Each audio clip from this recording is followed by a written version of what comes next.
ఇక ఉచితాలతో అసలుకే ఎసరు. రాష్ట్రాలు ఇష్టారీతిన ఉచిత పథకాలు ప్రకటిస్తూ పోతున్నాయి. ఎలాంటి షరతులు లేకుండా నేరుగా డబ్బులు చేతికి అందిస్తున్నాయి. ఆ డబ్బులతో ప్రజలు పేదరికంలో, నిరక్షరాస్యత, పౌష్టికలోపం నుంచి బయటపడటం లేదు. ప్రజల సమస్యలు తీర్చడానికి దీర్ఘకాలిక పెట్టుబడులు, విద్య, వైద్యం, పట్టణాభివృద్ధి ఇంకా అనేక మౌలిక సదుపాయాలకు ఖర్చు పెట్టడానికి ఈ ఉచితాల వల్ల రాష్ట్రాల మధ్య నిధులు ఉండట్లేదు. కాబట్టి ఈ ఉచిత పథకాలను సుస్థిరాభివృద్ధికి ఏమాత్రం ఉపయోగపడవని కేంద్ర ప్రభుత్వం విడుదల చేసిన ఆర్థిక సర్వే వెల్లడించింది. అంతేకాదు ఇక అన్కండిషనల్గా అమలవుతున్న ఉచిత పథకాలని ఆ డబ్బులు ఉద్దేశించిన లక్ష్యానికే వాడాలని నిబంధనలు లేవని వివరించింది. ఒకసారి ఇలాంటి పథకాలు ప్రవేశపెట్టాక మళ్ళీ వాటిని ఇక నేడు కేంద్ర బడ్జెట్ సమావేశాలు రైట్ ఏమంటున్నారంటే ఉచిత పథకాలతో అసలుకే ఎసరు. ఎగ్జాక్ట్గా అదే జరుగుతుంది. ఎగ్జాక్ట్గా కూడా అదే జరుగుతుంది. మన తెలంగాణ రాష్ట్ర బడ్జెట్ ఎంత అండి? 3 లక్షల కోట్లు.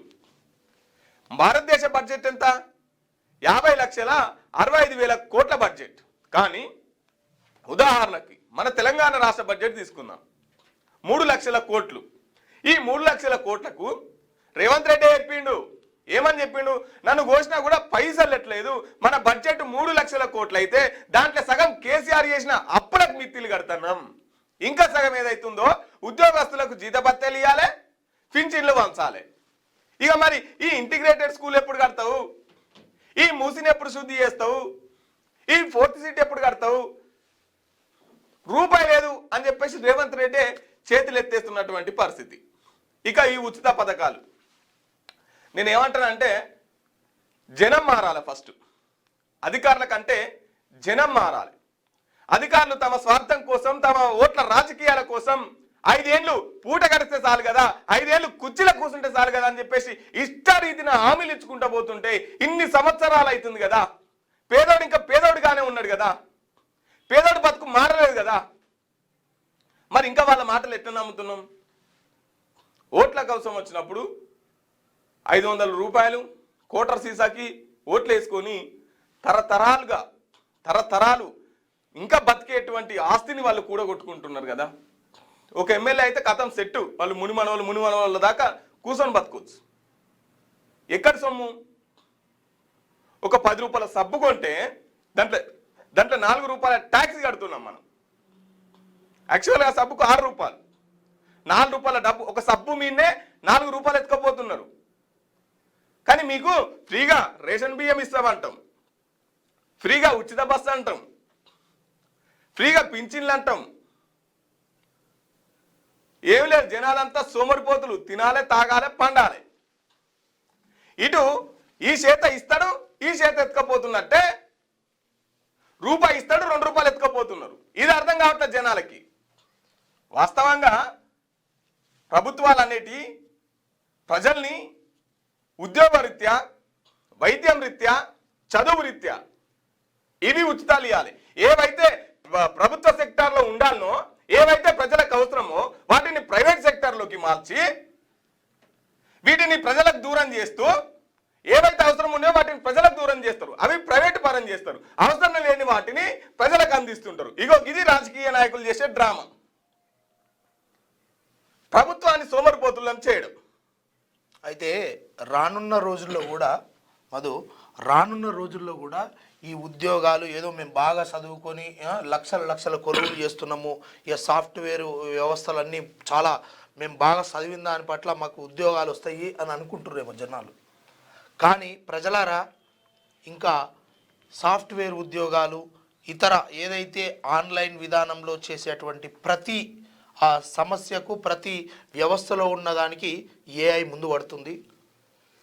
ఏఐ తోటి ఆ టెక్నాలజీని ఎంత రకాలుగా ఎన్ని వ్యవస్థలు, కంపెనీలు వాడుతున్నాయి అని అంటే ఇంకా రాబోయే రోజులల్లో నిజంగా ఉద్యోగాలు కూడా దొరికే అవకాశం ఉండదు. ఎందుకంటే ఏఐ అనే సాఫ్ట్వేరు 100 మంది కాదు 1,00,000 మంది చేసే పనిని కూడా అదొకతే చేస్తూ ఉంది. అందులో భాగంగా ఉద్యోగాలు కూడా దొరకడం కష్టమవుతుంది. ఇక ప్రజలందరూ పొలిటీషియన్గా మారాలి, అంతే. ప్రజలందరూ పొలిటీషియన్గా మారాల్సి వస్తుంది. ఎందుకంటే నిరుద్యోగ సమస్య పెరుగుతూ ఉంటుంది, అదేవిధంగా టెక్నాలజీ పెరుగుతుంది. ఆల్రెడీ టెక్నాలజీ ముందుకు వచ్చేసింది. ఇప్పటికిప్పుడు కూడా చాలా సాఫ్ట్వేర్ కంపెనీలలో ఉద్యోగులు మాయమైపోయారు, తీసేస్తూ ఉన్నారు కంపెనీలలో. ఎందుకు అనంటే ఏఐ టెక్నాలజీని వాడుకుంటూ ఉన్నారు. ఏఐ ప్రమాదవశాత్తుగా మారే అవకాశం ఉంది మానవ మనుగడకు. ఎందుకంటే ఉద్యోగాలు చేసుకొని ఏదో చదువుకొని ఉద్యోగాలు చేసుకొని బతుకుదామనుకుంటున్నట్లకు ఏఐ చాలా ముప్పు తెస్తుంది, తలపెడుతుంది. ఇది నిజంగా చాలా బాధాకరమైనటువంటి అంశము. ఏఐని ఎక్కడికి వాడనో అక్కడికే ఉండాలి, కానీ ఇది పూర్తిగా మనిషి చేసే పనుల మీద కూడా అది వాడుతూ ఉన్నారు. విషయం ఏంటంటే తెలంగాణ రాష్ట్రం వచ్చిన తర్వాత మనం బంగారు తెలంగాణ అని గత ముఖ్యమంత్రి చెప్పిండు, ఇప్పుడు రైజింగ్ తెలంగాణ అని ఇప్పుడున్న ముఖ్యమంత్రి చెప్తుండు, టాప్లో దూసుకెళ్తుందని చెప్పుకుంటూనే ఇక గత సర్కార్ వాళ్ళు చెప్తున్న లెక్కలే 6 లక్షల కోట్ల అప్పు అయింది. ఇక ఈ సర్కార్ 2 లక్షల కోట్ల అప్పు చేసింది. ఇప్పటికి ఒక ముగ్గు వేలే, ఒక బిల్డింగ్ అట్లా ఒక పునాది గట్టలే 2 లక్షల కోట్ల అప్పు చేసింది. సగటున ఒక మనిషికి 1,40,000 అప్పు ఉన్నది. తెలంగాణ రాష్ట్రంలో మన మీన, నా మీన, నా అన్న మీద, నా తమ్ముని మీద 1,40,000 రూపాయలు అప్పు చేసి పెట్టిరు. ఈ అప్పు ఎవడు కట్టాలి? ఈ అప్పు ఎవడు కట్టాలి? వాళ్ళు ఏముంటారు, 5 సంవత్సరాలు ఉంటారు, తర్వాత దిగిపోతారు, ఇంకోటి వస్తాడు, మళ్ళీ వాడి పరిపాలన అంటాడు, మళ్ళా లక్షల కోట్ల అప్పు చేస్తాడు, ఇక్కడున్న భూములను తాకట్టు పెడతాడు, ఇక్కడున్న నిత్యావసరాల సరుకుల ధరలను పెంచుతారు, పైసలు దోపిడీ చేస్తారు. కానీ ఈ అప్పు ఎవడు కట్టాలి? ఇప్పుడు ఈ పరిపాలన, ఈ వ్యవస్థ ముందుకెళ్ళాలి. ఎన్డీఏ గవర్నమెంట్ నరేంద్ర మోదీ అధికారంలోకి వచ్చిన తర్వాత 30 సెక్టార్లను ప్రైవేట్ పరం చేసిరు. ఎందుకంటే వీళ్ళు నడపడానికి శక్తి లేదు. ఎట్లా ఎదుగుతున్నాడు? ప్రపంచంలో 8వ స్థానంలో అదాని అంబానీ ఎట్లున్నాడు? ప్రజలకు ఏవైతే అవసరమో ప్రజల్ని అటువైపు దృష్టి మరలించి అలవాటు చేసి దాన్ని పీరం చేస్తారు. ఇప్పుడు కార్పొరేట్ హాస్పిటల్స్ ఉన్నట్టు గవర్నమెంట్ హాస్పిటల్స్ ఎందుకుండయి? ఏమన్నా ఎమర్జెన్సీ కాగానే ఆడ పట్టుకోరు, తీసుకోపో యశోదకు తీసుకోపో అపోలోకి తీసుకోపో, మళ్ళా ఉన్నదో లేదో తాకట్టు పెట్టి వైద్యం కొనుక్కోవాల్సినటువంటి పరిస్థితి. ఇప్పటికి డిగ్రీ దాటిన తర్వాత పేద పిల్లలకు చదువు అందుతలేదు, లక్షలు పోసుకుంటే తప్ప. ఇక ఉచితాల వల్ల ఇట్లా సోమరిపోతులను చేస్తూ ఉచితాలు ఇస్తాం మీకు, తినుర్రి పండుర్రి అంతే తప్ప మీకు ఎటువంటి ఆలోచన వద్దు